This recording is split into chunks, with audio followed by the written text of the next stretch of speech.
I Have a Dream, written by Martin Luther King Jr. Hello everyone, I am Ruchika from English Academy. आज की इस वीडियो में हम Bihar state education board class 12 की रेनबो बुक का चैप्टर 4 डिस्कस करेंगे, जिसका टाइटल है I have a dream, written by Martin Luther King junior. पहले एक इंट्रोडक्शन देख लेते हैं। ये एक स्पीच थी जो कि मार्टिन लूथर किंग जूनियर ने डिलीवर की थी on the steps of the Lincoln memorial in Washington DC on August 28, 1963। तो ये स्पीच मार्टिन लूथर जूनियर ने इस साल में वॉशिंगटन डीसी में लोकेटेड लिंकन मेमोरियल के स्टेप्स यानी कि उसकी सीढ़ियों पर खड़े होकर दी थी। Here he speaks about his dream of seeing Alabama as a developed state free of racial distinction between the whites and the blacks. Alabama is a state in United States of America और हमारे जो speech giver हैं Martin Luther King junior, वो कहते हैं कि वो ये ड्रीम करते हैं कि ये स्टेट अलाबामा फ्री हो जाएगा डिस्क्रिमिनेशन से। वहां पर ब्लैक्स और वाइट्स यानी कि स्किन कलर के बेसिस पर डिस्क्रिमिनेशन भेदभाव किया जाता है और वो उससे छुटकारा पाना चाहते हैं, क्योंकि जो ब्लैक्स हैं वो भी उतने ही अमेरिकन हैं, इतने ही अमेरिका का हिस्सा है जितने के वाइट। तो वो कह रहे हैं कि कलर के बेसिस पर कोई भी भेदभाव नहीं होना चाहिए।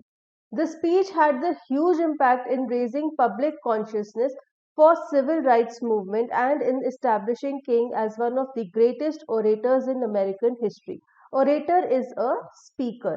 तो ये जो स्पीच थी ये इतनी पावरफुल थी, इसका बहुत बड़ा असर हुआ सारे लोगों पर और बहुत सारी सिविल राइट्स मूवमेंट्स भी स्टार्ट हुई इसकी वजह से, जिसकी वजह से मार्टिन लूथर किंग जूनियर एक बहुत ही अच्छे महान स्पीकर के नाम पर फेमस हुए। तो अब हम ये चैप्टर शुरू करते हैं, इनकी स्पीच को पढ़ते हैं और उसे समझते हैं।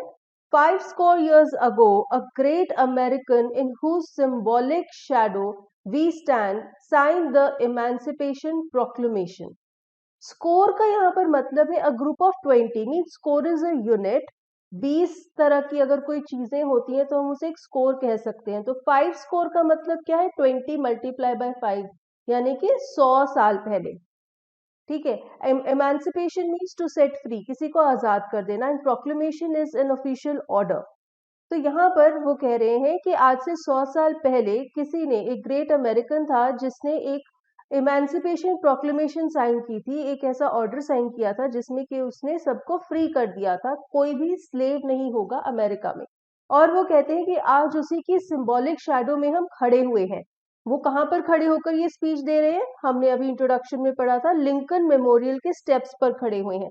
और अब्राहम लिंकन ही वो थे जिन्होंने ये इमेंसिपेशन प्रोक्लेमेशन इशू किया था in the year 1863 on 1st January 1863, exactly 100 years before the speech of Martin Luther King Jr.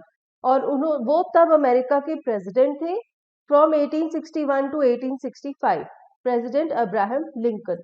तो ये जो इमेंसिपेशन प्रोक्लेमेशन था, इसमें कहा गया था that all persons held as slaves will henceforth be free। तो यहाँ पर सिंबॉलिक शैडो का ये मतलब भी है कि मार्टिन ये कहना चाहते हैं कि आज हम अमेरिका में इसी वजह से फ्रीली खड़े हैं और स्पीच दे पा रहे हैं क्योंकि अब्राहम लिंकन ने 100 साल पहले ये इमेंसिपेशन प्रोक्लेमेशन इशू की थी। This momentous decree came as a great beacon light of hope to millions of Negro slaves who had been seared in the flames of withering injustice. It came as a joyous daybreak to end the long night of captivity. Momentous means very important, decree is a pronouncement and seared means burnt. तो कह रहे कि जो बहुत important announcement की थी 100 साल पहले अब्राहम लिंकन ने, वो हम सब के लिए आशा की नई किरणें लेकर आई थी। जितने भी बहुत ही मिलियंस ऑफ नेग्रो स्लेव्स थे, नेग्रो क्या होता है? ब्लैक कलर स्किन पीपल के लिए ये एक वर्ड यूज किया जाता था आज से पहले, अब ये यूज में नहीं है। तो कहते हैं कि जितने भी स्लेव्स थे ब्लैक कलर स्किन के, उनके लिए अब्राहम लिंकन की इमेंसिपेशन प्रोक्लेमेशन एक आशा की किरण थी। लेकिन अभी भी इनजस्टिस चल रही है, वो अभी भी सारे ब्लैक पीपल को डिस्ट्रॉय करती आ रही है और वो प्रोक्लेमेशन बिल्कुल भी वैलिड नहीं है, वो जल चुकी है। It came as a joyous daybreak to end the long night of captivity. जब ये प्रोक्लेमेशन इशू हुआ था तो हम सबको लग रहा था कि अब हमारे लिए दिन का उजाला आ गया है और जो कैप्टिविटी भरी रात है वो खत्म हो गई है, लेकिन सच में ऐसा कुछ नहीं हुआ। But 100 years later we must face the tragic fact that the negro is still not free। तो कहते हैं लेकिन 100 साल बाद भी आज भी जो ब्लैक स्किन लोग हैं वो फ्री नहीं है। तो ये एक बहुत बड़ी ट्रेजेडी है, बुरा हादसा है। 100 years later the life of the negro is still sadly crippled by the manacles of segregation and chains of discrimination। Manacles means handcuffs, कोई ऐसी चीज जो आपकी आजादी पर बंदिश है। सेग्रीगेशन मीन्स भेदभाव करना, the act of isolating people according to race, religion and sex, यहाँ पर according to your colour. And discrimination means unfair treatment to a person और अ ग्रुप, यहाँ पर डिस्क्रिमिनेशन हो रही है on the basis of the colour of your skin. तो कह रहे हैं कि 100 साल के बाद भी जो ब्लैक स्किन पीपल है उनकी लाइफ आज भी क्रिपल्ड है, यानी कि क्रश की हुई है, बिकॉज उन्हें आजादी नहीं है, उन पे अभी भी भेदभाव किया जाता है due to the colour of their skin. 100 years later, the Negro lives on a lonely island of poverty in the midst of a vast ocean of material prosperity। तो कह रहे हैं कि आज भी 100 साल बाद जो ब्लैक स्किन पीपल है वो एक छोटे से आइलैंड पर रह रहे हैं जहां पर पावर्टी है, गरीबी है, जबकि उनके आसपास एक बहुत बड़ा समुंदर है, बहुत बड़ा ओशन है मटेरियल प्रॉस्पेरिटी का। Prosperity means growth and development. तो कह रहे हैं कि आसपास तो बहुत ज्यादा डेवलपमेंट हो रही है, ये जो पूरा समंदर है इसमें आपको दिखेगा कि लोग सब मटेरियलिस्टिकली बहुत ग्रो कर रहे हैं, लेकिन जो ब्लैक स्किन पीपल है वो थोड़े से हैं, वो सब कॉन्सेंट्रेट हो गए हैं, वो सब इकट्ठे कर दिए गए हैं एक छोटे से आइलैंड पर, जहां पर उनको पावर्टी यानी कि गरीबी सहनी पड़ रही है, यानी कि उनकी जो लाइफ है वो इक्वल नहीं है, बाकी लोगों की तरह नहीं है। 100 years later, the Negro is still languishing in the corners of American society and finds himself an exile in his own land. So we have come here today to dramatize an appalling condition. Languishing means to fail to be successful or improve. Exile means deportee or refugee, means आपको देश निकाला दे दिया जाए, and appalling means shocking, extremely bad। तो कह रहे कि आज भी 100 साल बाद भी जो ब्लैक स्किन पीपल हैं वो आज भी इम्प्रूव नहीं हो पा रहे हैं, आज भी वो अमेरिकन सोसाइटी के एक छोटे से कोने में पड़े हुए हैं, वो इक्वल लेवल पर ग्रो नहीं कर पा रहे बाकी लोगों के साथ, और उन्हें ऐसा लगता है कि अपने ही देश में उन्हें अलग कर दिया गया है, जैसे कि उन्हें देश निकाला दे दिया हो, क्योंकि लोग उन्हें अपनी ही कंट्री का हिस्सा नहीं मानते। और इसी वजह से आज मार्टिन लूथर किंग जूनियर वहां पर खड़े हुए हैं, अपनी इस दुख भरी कंडीशन, अपने जैसे लोगों की जो ये प्रॉब्लमैटिक कंडीशन है उसे हाईलाइट करने के लिए वो आज वहां पर खड़े होकर स्पीच दे रहे हैं। It is obvious today that America has defaulted on this promissory note insofar as her citizens of color are concerned. Instead of honoring this sacred obligation, America has given the Negro people a bad check which has come back marked insufficient funds। अब देखिए यहाँ पर सबसे पहले citizens of colour क्या होता है। जब भी हम कलर की बात करते हैं, स्किन के कलर की, तो जो सफेद कलर होता है मीन्स जो वाइट गोरे लोग होते हैं, उस कलर को अगर हम कुछ कलर ना माने तो जो बाकी सब कलर हैं, चाहे ब्राउन है, light brown, dark brown, black skin people, उन सबको हम कहते हैं पीपल ऑफ कलर। तो यहाँ पर मार्टिन लूथर कह रहे हैं कि अमेरिका ने एक डिफॉल्ट किया है, अमेरिका जो देश है उसने एक गलती की है। वो क्या है? मान लीजिए कि जो हक था हमारा कि हमें भी इक्वली जीने का, और स्लेवरी खत्म कर दी गई थी according to the emancipation proclamation, तो मान लीजिए ये एक चेक था जो कि हमें अमेरिका की सरकार ने दिया था कि ये तुम्हारा हक है, लो। लेकिन उन्होंने इस हक को पूरा नहीं किया। तो जब भी हमारे पास कोई चेक होता है, हम अगर बैंक जाते हैं, लेकिन जिसके अकाउंट से हमने वो चेक विड्रॉ करना होता है, अगर उसके अकाउंट में पूरे पैसे ना हो तो चेक वापस आ जाता है और बैंक लिख देता है इनसफिशिएंट फंड्स, क्योंकि अकाउंट में पूरा पैसा नहीं है कि आपको दिया जा सके। और ये कहा जाता है कि जिसके अकाउंट में पूरा पैसा नहीं है वो फॉल्ट पे है, उसकी गलती है। तो इसी तरह से मार्टिन कह रहे हैं कि यहाँ पर अमेरिका ने भी गलती की है, क्योंकि अमेरिका कंट्री ने भी अपने जो ब्लैक सिटीजन्स हैं, जो कलर के लोग हैं, उन्हें ये वादा किया था कि उन्हें इक्वली ट्रीट किया जाएगा, लेकिन वो वादा भी पूरा नहीं किया, इसलिए वो भी गलती में है। फिर वो कहते हैं, but we refuse to believe that the bank of justice is bankrupt. वो कहते हैं बैंकरप्ट का मतलब क्या है कि आपके पास फंड्स खत्म हो गए हैं। तो यहाँ पे मार्टिन कहते हैं कि मैं इस चीज पर यकीन नहीं कर सकता कि अमेरिका का जो बैंक ऑफ जस्टिस है उसके पास कोई भी अब न्याय बचा नहीं है, इसी वजह से वो ब्लैक पीपल को न्याय नहीं दे पा रहे हैं।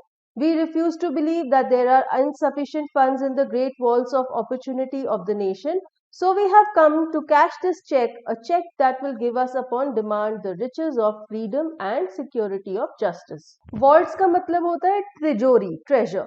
तो कहते हैं कि मैं ये भी नहीं यकीन कर सकता कि जो महान देश है अमेरिका का, यहाँ पर इसकी तिजोरियों में इतनी अपॉर्चुनिटीज नहीं है कि वो अपने नेग्रो पीपल को भी अपॉर्चुनिटीज दे सके और उन्हें भी मौका दे सकें कि वो भी वाइट स्किन पीपल की तरह एक पार पर आकर लाइफ जी सकें। तो कहते हैं कि आज हम सब यहाँ पर इसी वजह से इकट्ठा हुए हैं ताकि हम इस चेक को, इस हक को, इस राइट को इनकैश कर सकें। और इतने साल पहले जो अब्राहम लिंकन ने एमेंसिपेशन प्रोक्लेमेशन इशू किया था, उसके अंतर्गत जो फ्रीडम और जस्टिस हमें मिलना चाहिए था, आज हम उसे लेने के लिए यहाँ पर आए हैं। We have come to this hallowed spot to remind America of the fierce urgency of now.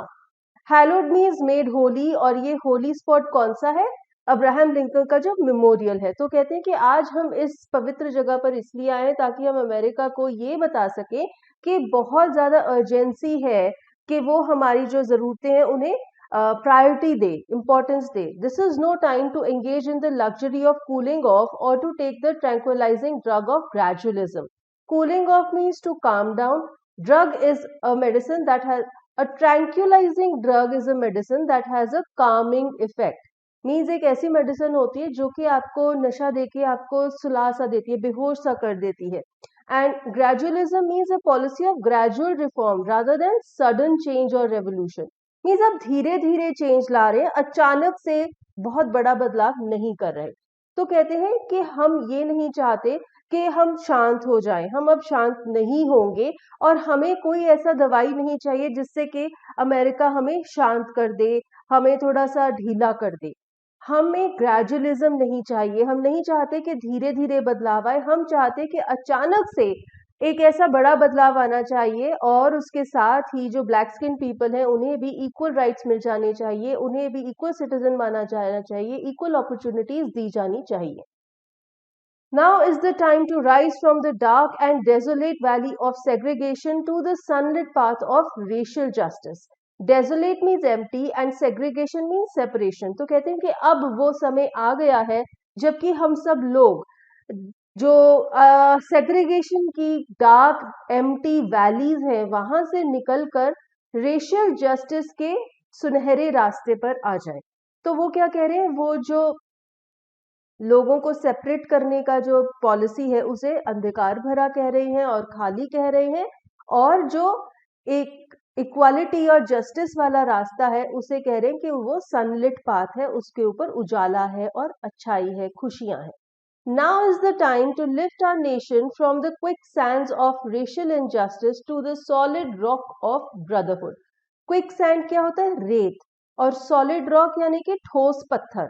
तो वो यहाँ पर क्या कह रहे हैं कि अब वो समय आ गया है कि हम अपने देश को इनजस्टिस, रेशियल इनजस्टिस मीन्स आपकी रेस के बेसिस पर आप में भेदभाव किया जाए।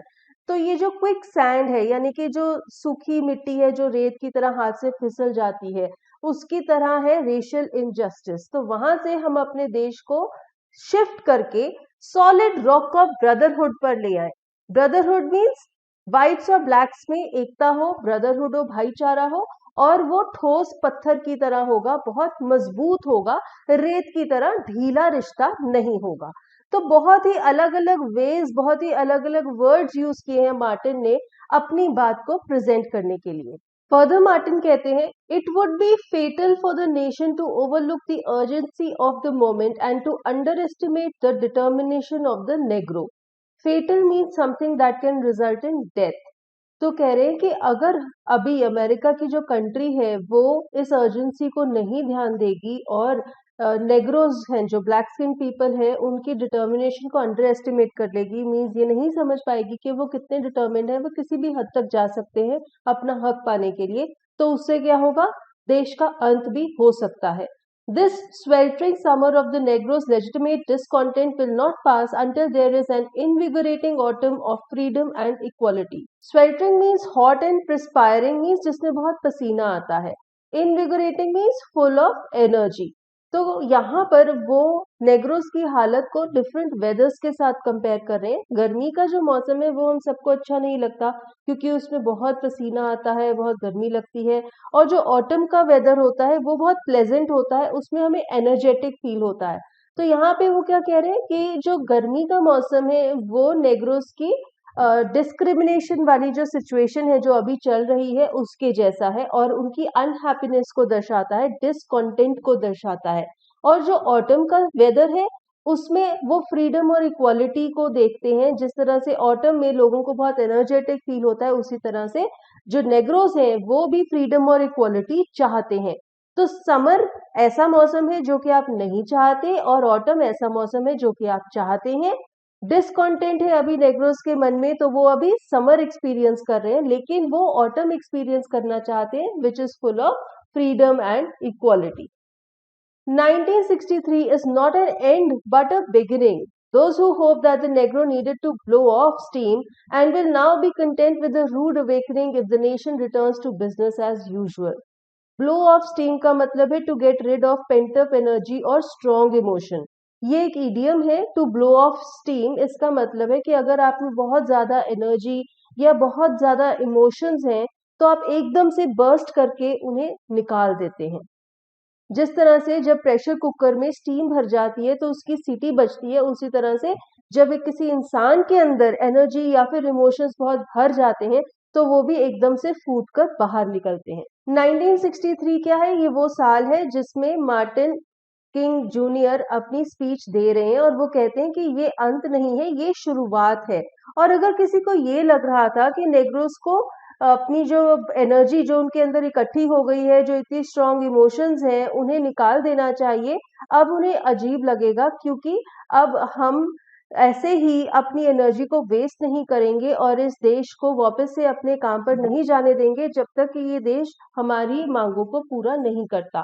Negro is grated his citizenship rights.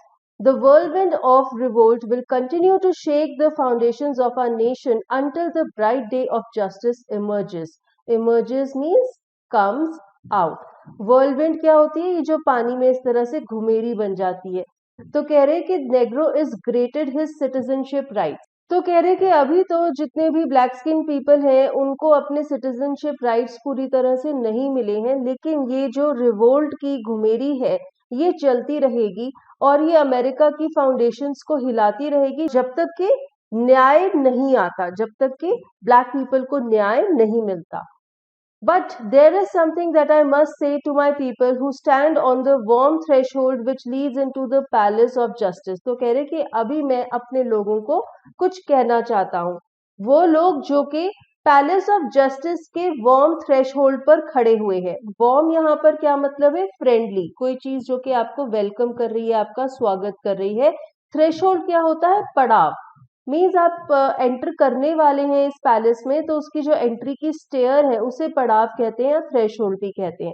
तो यहाँ पे वो कह रहे हैं कि मैं अपने लोगों को एक चीज कहना चाहूंगा. अभी मेरे लोग एक ऐसे कगार पर खड़े हुए हैं कि वो पैलेस ऑफ जस्टिस में एंटर होने ही वाले हैं.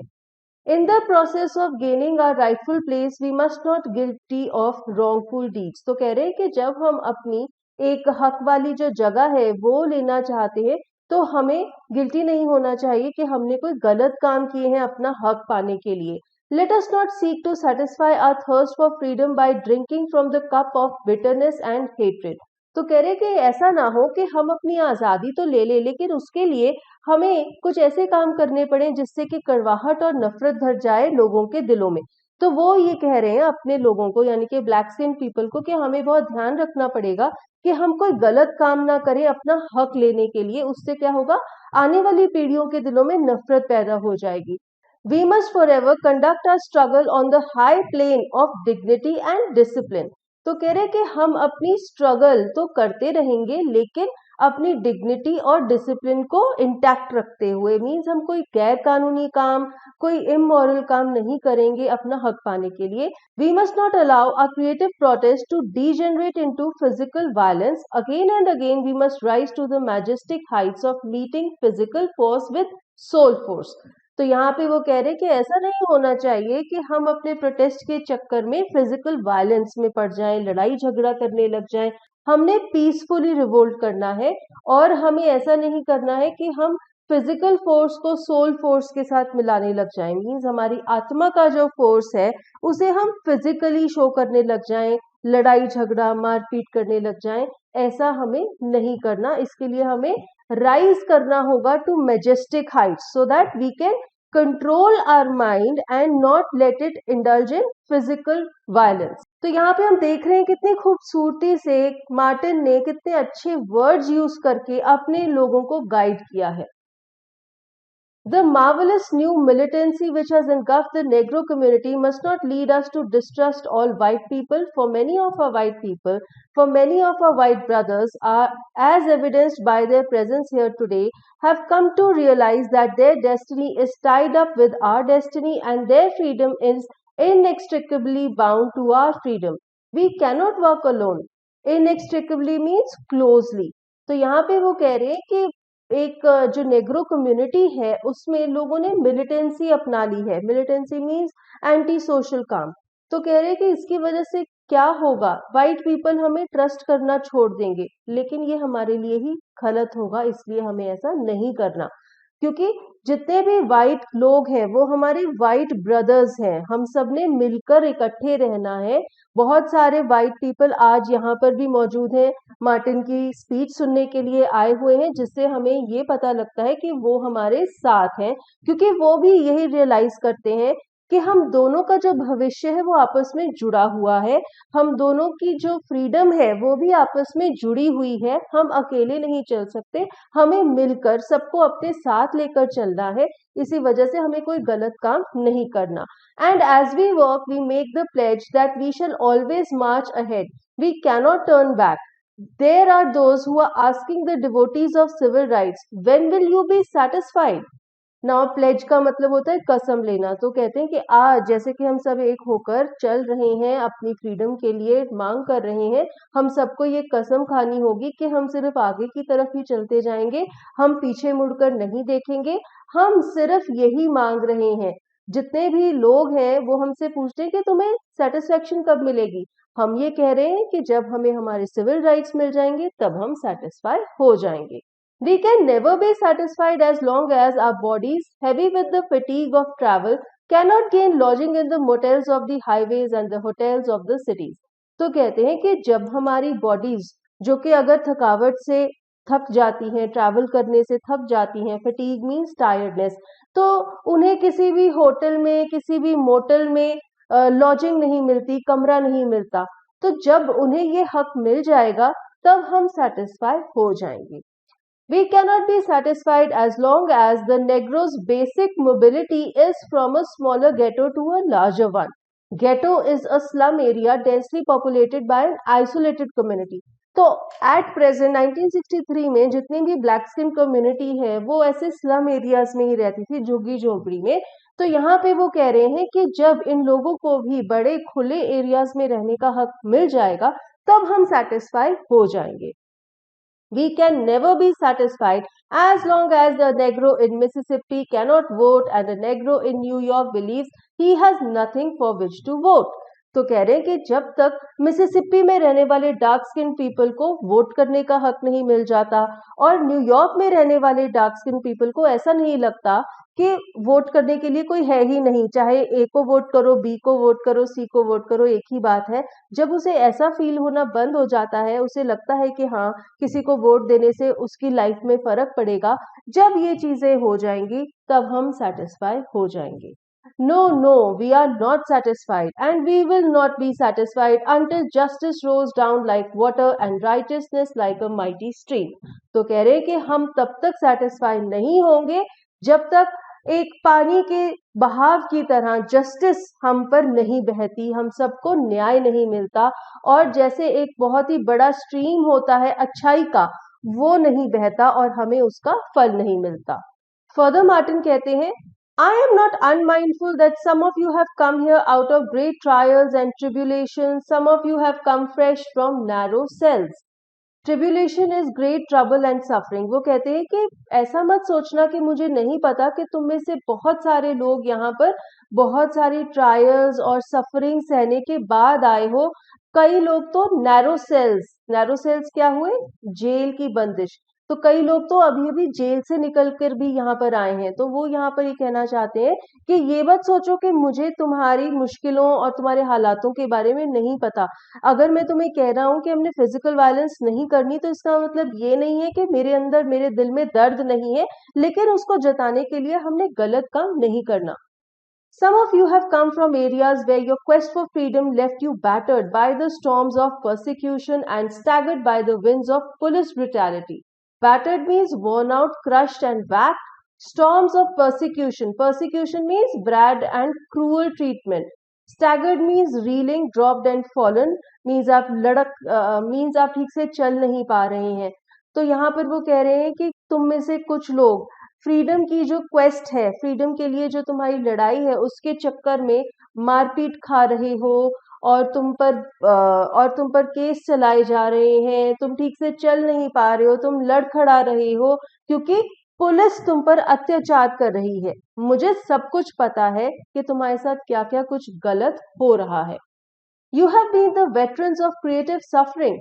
Continue to work with the faith that unearned suffering is redemptive. Redemptive means giving salvation on releasing, यानी कि आपको मुक्ति देना। तो कह रहे हैं कि तुम सब ने बहुत ज्यादा सफरिंग सही है, बहुत ज्यादा मुश्किलें सही हैं।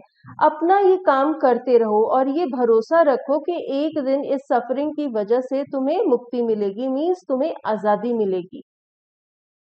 Go back to Mississippi, go back to Alabama, go back to Georgia, go back to Louisiana, go back to the slums and ghettos of our northern cities, knowing that somehow this situation can and will be changed. Let us not wallow in the valley of despair. Wallow means reel or stumble, means आप घुट रहे हैं किसी situation में, and despair means sadness.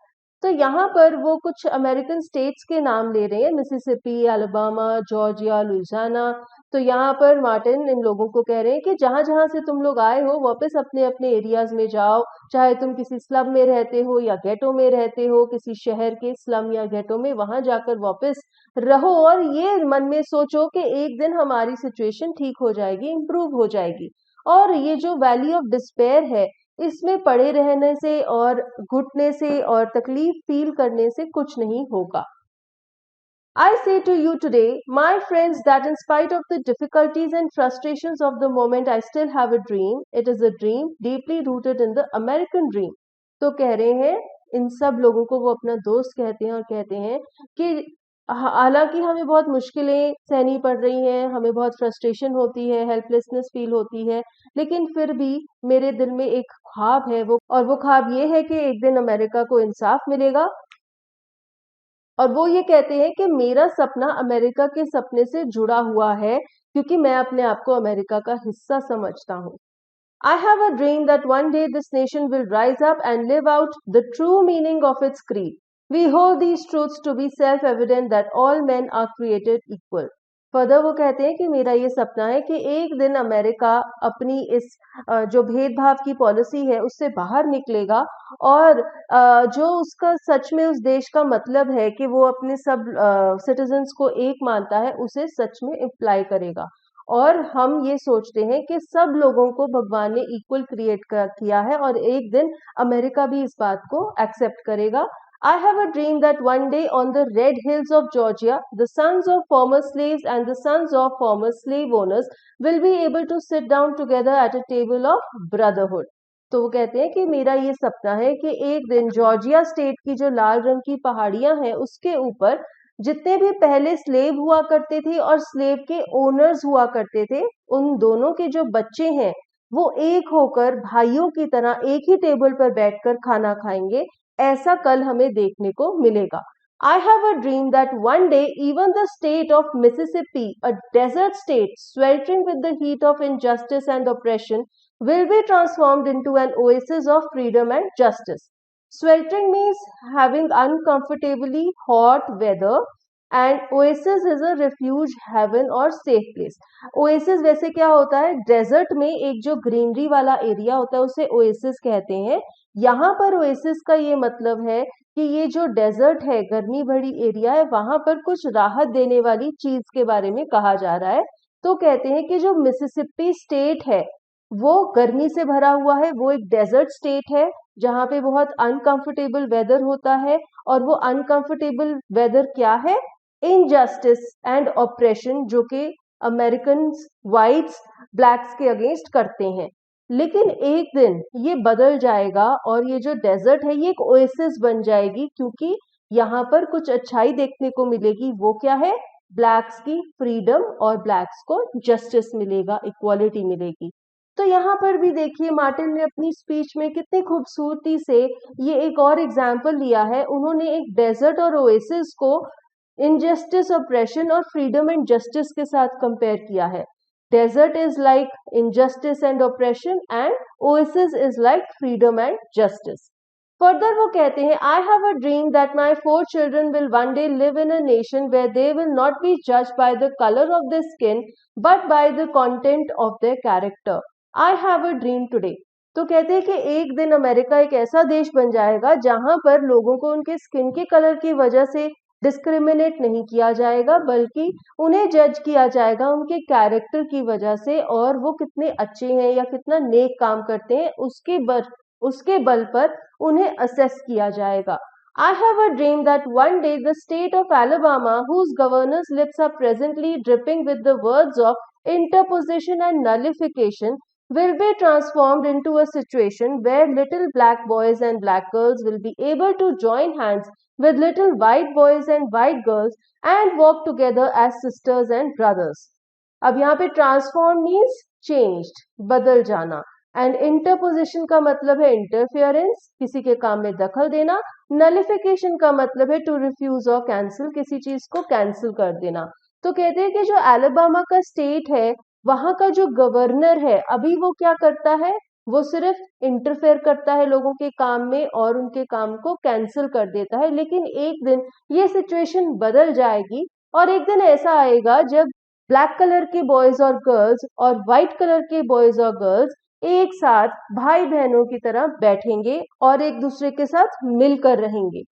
I have a dream today. I have a dream that one day every valley shall be exalted, every hill and mountain shall be made low, the rough places will be made plain, and the crooked places will be made straight, and the glory of the Lord shall be revealed, and all flesh shall see it together. Exalted means uplifted and to be joyous, to be happy, and revealed means to be shown, किसी को कुछ दिखाना या बताना। तो कह रहे हैं कि मेरा ये सपना है कि एक दिन जितनी भी घाटियां हैं, जितने भी घाटियों से क्या यहाँ पर मतलब है, जितने भी लोग हैं जो कि आज की डेट में डाउन ट्रॉडन है, मीन्स नीचे गिरे हुए हैं, जिन्हें की इक्वालिटी नहीं मिल रही, एक दिन होगा कि वो सब भी अपलिफ्ट हो जाएंगे, खुश हो जाएंगे और उनका जीवन भी अच्छा हो जाएगा, बेहतर हो जाएगा। जितने भी हिल्स एंड माउंटेन्स हैं उन्हें लो कर दिया जाएगा, मीन्स जितने भी लोग हैं जो कि आज सोसाइटी के लेवल से थोड़ा हायर लेवल पे हैं उनका लेवल थोड़ा नीचे ले आया जाएगा, उनका लेवल थोड़ा कम हो जाएगा। अभी क्या है, वो अपने आप को बहुत ज्यादा ऊंचा समझते हैं, लेकिन फिर धीरे धीरे वो थोड़े से लोअर लेवल पर आ जाएंगे। तो यहाँ पर मार्टिन क्या कहना चाहते हैं कि सोसाइटी में हाई एंड लो लोग नहीं होने चाहिए, एक लेवल ऑफ इक्वालिटी होना चाहिए।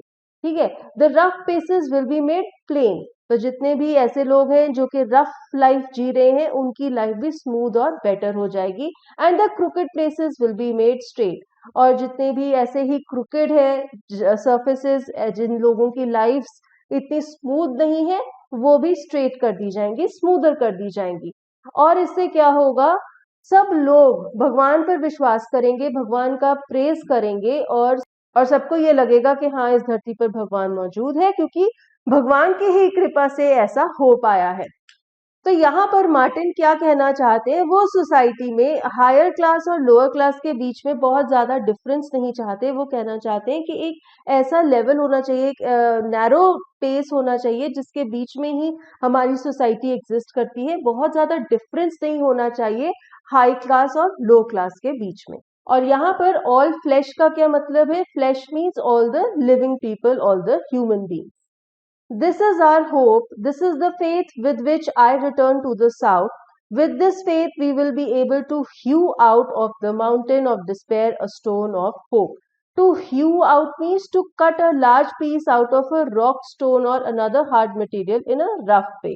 तो कह रहे हैं कि ये हमारी एक आशा है और इसी आशा के साथ मैं वापस साउथ चला जाऊंगा। अभी वो नॉर्थ आए हैं, नॉर्थ में ही ये अब्राहम लिंकन का मेमोरियल है जहां पर खड़े होकर वो स्पीच दे रहे हैं और वो कहते हैं कि इसी फेथ के साथ, इसी बिलीफ के बल पर हम क्या करेंगे, ये जो बहुत बड़ा पहाड़ है सैडनेस का, उसमें से हम एक छोटा सा पत्थर कार्व आउट कर लेंगे होप का। तो हम यहाँ पर देख सकते हैं कितने सुंदर तरीके से उन्होंने ये स्पीच लिखी है, कितनी इंस्पायरिंग और मोटिवेटिंग है उनके वर्ड्स। यहाँ पे वो अपने लोगों को कह रहे हैं कि हम अपने अंदर इतना ज्यादा फेथ क्रिएट करेंगे, जैसे कि कहते हैं ना कि जो फेथ होता है वो पत्थर में से भी पानी बहा सकता है, उसी तरह से वो लोगों को कह रहे हैं कि इतना बड़ा पहाड़ है सैडनेस का, होपलेसनेस का, उसमें से भी हम अपने फेथ के बलबूते पे एक छोटा सा पत्थर तराश लेंगे होप का, और उसी होप के बेसिस पर हम अपनी इक्वालिटी और फ्रीडम लेकर रहेंगे। With this faith, we will be able to transform the jangling discords of our nation into a beautiful symphony of brotherhood. Jangling means to make a ringing metallic sound, discord is disagreement, symphony means a musical composition. तो यहाँ पे वो कह रहे हैं कि ये जो हमारा फेथ है उसी की मदद से हम एक बहुत बड़ा बदलाव लाएंगे। अभी तो हमारे और वाइट्स के बीच में एक डिसएग्रीमेंट है जो कि मेटालिक साउंड्स और अजीब अजीब सी आवाजें, अजीब अजीब से हादसे क्रिएट कर रहा है, लेकिन हमारे फेथ से क्या होगा, एक ट्रांसफॉर्मेशन, एक चेंज आएगा और हमारा जो देश है उसमें जितने भी लोग हैं एक बहुत ही सुंदर म्यूजिकल गाना गाएंगे। अभी तो जो डिसएग्रीमेंट है उसकी वजह से अनहैप्पी और अनप्लेजेंट नॉइजेस आ रही हैं, हम अपने फेथ से उन नॉइजेस को बदल देंगे और एक उसे सुंदर म्यूजिक में कन्वर्ट कर देंगे। With this faith, we will be able to work together, to pray together, to struggle together, to go to jail together, to stand up for freedom together, knowing that we will be free one day. तो कह रहे हैं कि इसी faith के बलबूते पर हम सब सारे काम इकट्ठे करेंगे क्योंकि हमें ये पता है कि एक दिन हम आजाद हो जाएंगे। फर्दर मार्टिन कहते हैं, This will be the day when all of God's children will be able to sing with a new meaning, My country, 'tis of thee, sweet land of liberty, of thee I sing, land where my fathers died, land of the pilgrim's pride, from every mountain side let freedom ring. दी क्या है? दी एक ancient archaic word है जो कि आजकल हम English में use नहीं करते। दी का वैसे मतलब है यू। तो यहाँ पे वो कह रहे हैं एक ये जो प्रेयर है जो कि सब लोग अमेरिका में गाते हैं, तो कह रहे हैं कि यही प्रेयर हम सब लोग भी एक दिन गाएंगे। My country, it's of the sweet land of liberty. मेरा देश एक ऐसा देश है, एक ऐसा लैंड है जहां पर सबको लिबर्टी मिलती है, सबको फ्रीडम मिलती है, और इसी देश की प्रेज में मैं ये गाना गा रहा हूँ। इसी देश की धरती पर मेरे फादर्स मरे थे, और it is a land of pilgrims pride, means जो भी पिलग्रिम है, जो भी भगवान को ढूंढ रहा है, उसे यहाँ पर भगवान मिलता है। हर पहाड़ी में और हर जगह सब लोगों की आजादी का जो गाना है वो सुनाई देना चाहिए। And if America is to be a great nation, this must come true. So let freedom ring from the prodigious hilltops of New Hampshire. Let freedom ring from the mighty mountains of New York. Let freedom ring from the heightening Alleghenies of Pennsylvania. Prodigious means very great in size. तो यहाँ पे वो कह रहे हैं कि अगर America एक बहुत महान देश है तो अमेरिका में ये चीज सच होनी चाहिए कि जितने भी डार्क स्किन पीपल हैं उन्हें उनकी आजादी, इक्वालिटी, लिबर्टी, जस्टिस मिलना चाहिए। तो कह रहे हैं कि जितने भी बड़े बड़े पहाड़ी की चोटियां हैं न्यू हैम्पशायर की, वहां से भी ये फ्रीडम का गाना सुनाई देना चाहिए, और जितने भी बड़े बड़े पहाड़ हैं न्यूयॉर्क के, वहां से भी ये गाना सुनाई देना चाहिए, और ये गाना सुनाई देना चाहिए पेंसिल्वेनिया की बड़ी बड़ी एलिगनी से भी। तो वो हर स्टेट को रेफर करें, वो कह रहे हैं कि पूरे अमेरिका में, पूरे यूएसए में, हर स्टेट में, हर पहाड़ी के ऊपर से सब लोग यही गाना गाएंगे कि वो आजाद है। Let freedom ring from the snow-capped Rockies of Colorado. Let freedom ring from the curvaceous peaks of California. So, चाहे वो snow-capped mountains हैं कोलोराडो के या फिर वो कर्वेशियस चोटियां हैं कैलिफोर्निया स्टेट की, जहां भी लोग हैं, जहां पर भी ब्लैक स्किन लोग रहते हैं, सब आजाद होने चाहिए, सब यही गाना गाएंगे कि वो आजाद हैं. But not only that, let freedom ring from the Stone Mountain of Georgia.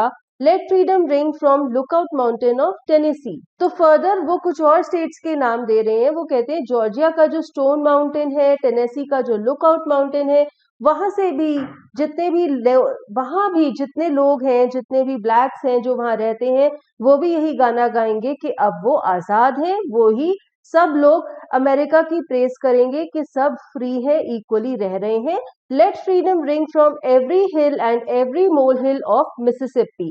From every mountainside let freedom ring. Mississippi के भी जितने पहाड़ हैं और जितने भी मोल हिल्स हैं, मींस जमीन में जो अंडरग्राउंड हिल्स, यानी कि छोटे छोटे जो